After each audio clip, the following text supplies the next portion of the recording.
to see brothers and sisters out here in unity. Brother Barazal, where you at? But see, now, look what you got here, over here in Washington, D.C., on the 4th of You lied. Because the so-called white man lied, talking about independence. The damn English, no, the American colonists, the American thieves and murderers and rapists wanted independence from England. But they still wanted to keep our people in bondage. They still wanted to keep our people in chains, while they wanted independence for themselves. So this 4th of July, this wicked holiday is based on a lie, a falsehood, a hypocrisy. Now, you got this man over here talking about he got ice cold water.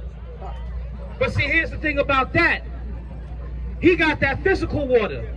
And you do need that physical water. But we got that spiritual water. We got that living water. See, just like you need physical food, you need spiritual food too. Because the scripture says, for those that adhere to this word and those that keep to this word, out of his belly, meaning out of his mind and his mouth, shall flow living waters. And that's what we got up here. He talking about he got ice cold water. And he says it's free with a donation. But if the water's free with a donation, it's not really free, is it? You need physical food and physical water, but we got that physical food. No, we got that spiritual food, excuse me. And we got that spiritual water. Get the book of St. Matthew chapter 4, verse 4. Physical food is important. And the Lord gave us rules and laws to govern our physical food. But the spiritual food is just as important too. So-called black folks, when woke black people look at black people that don't want to support black business, how many of y'all have ever heard the saying, our people don't want to support each other because they think the white man's ice is colder than the black man's. The white man's ice is colder. Now see, the problem is, our people think the white man's ice is colder. The white man's ice might be colder, but his water's poison. The white man's ice might be colder, but the water he uses to make that ice has been poisoned. And when you deal with the philosophies and you side with the white man, you want to pour the white man's ice on your drink, but you poisoning yourself. You poisoning yourself mentally and spiritually. Read. Matthew 4, verse 4. But he answered and said, it is written, man shall not live by bread alone, but by every word that proceedeth out of the mouth of God. Man shall not live by bread alone. That's why I said, yes, you do need physical food, but Matthew 4, verse 4 just told you, you got to have that spiritual food too. And that's what we giving when we come up here and we teach. We providing that spiritual food. Now, I am executive chefs of all. We got some master chefs in the building, ZABACH, H.O.I. While we on the subject of chefs, that man's been a chef for 27 years. So that man can cook the hell out of some physical food, but I've seen him cook spiritual food too. Now, let's talk about physical food just for a minute. Get Leviticus 11 and 7. Let's talk about physical food for just a little while, because the Lord gave us rules governing our physical food and what we would have put into our bodies. Read. Leviticus 11, verse 7.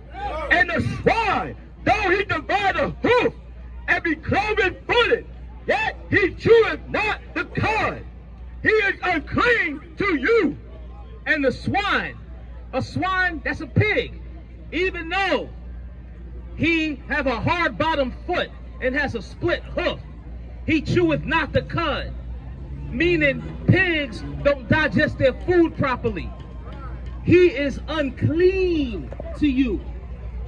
So you're not supposed to eat no damn pork. But on this so-called 4th of July, what happened? You got Negroes all day today, and even tonight. You got Negroes that's been over here throwing pork on the grill that they didn't have marinating in whatever sauce all night. You got Negroes that's out here eating shrimp, crab, and lobster, when those are the animals that the Lord made to clean the earth. That's why the water's dirty now. So the Lord said you weren't supposed to eat pork. Now, let's talk about physical food. Take it all the way back. Go back to Genesis 1. Genesis 1 and 27. Teach. We're going to tell you about food, because that's what we do up here.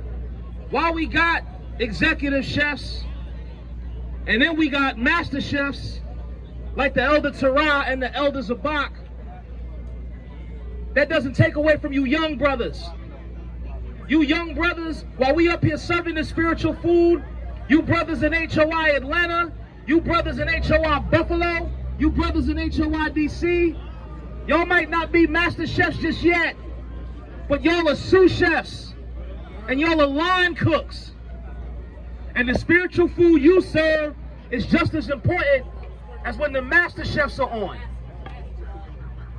What we feed the people when we step up here, we are feeding you pure, unadulterated truth. And there are no additives to this truth. We not sweetening the tea or the lemonade. If you want sweet little lies, then what you need to do is go online and find out when Fleetwood Mac is having a reunion concert.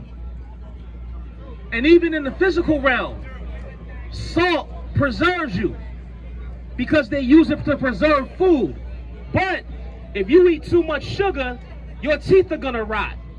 If you eat too much sugar, you're gonna get either type 1 or type 2 diabetes, where your blood turns into syrup. Read.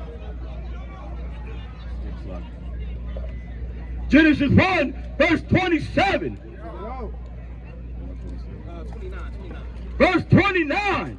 And God said, behold, I have given you every herb bearing seed, which is upon the face of all the earth, and every tree, in the which is the fruit of a tree yielding seed.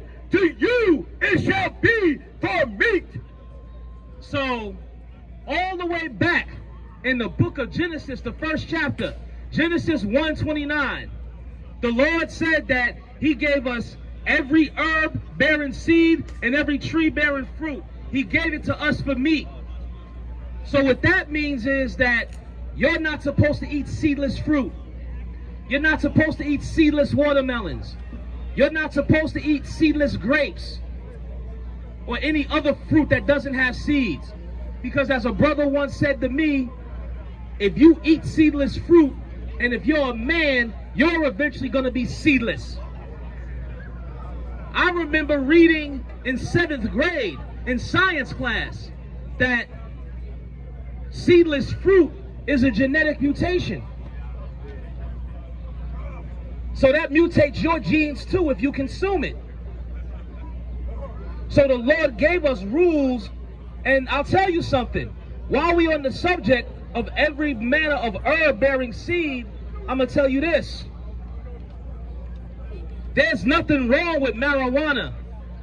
There is nothing wrong with marijuana in and of itself. You're just not supposed to smoke it. You can use the tea, or you can make those special brownies. Edibles are getting to be a real big thing now, so you can even do that. But you're not supposed to smoke it. You're not supposed to smoke marijuana. You're not supposed to smoke tobacco. You're not supposed to smoke crack. And I mean, the Lord said every manner of herb bearing seed. I mean, hell, the coca leaf was given as a natural stimulant, like Red Bull. But you're not supposed to process it in the powder and then snort the powder, or process the powder in the rock and then smoke the rock. And a lot of times, the best way to get the proper spiritual food, the best way to be properly fed spiritually, is to be among your own people. Because if you hang out around the so-called white man, you just might get poisoned physically, but you are definitely going to be poisoned spiritually and mentally. Get Proverbs 11 and 21.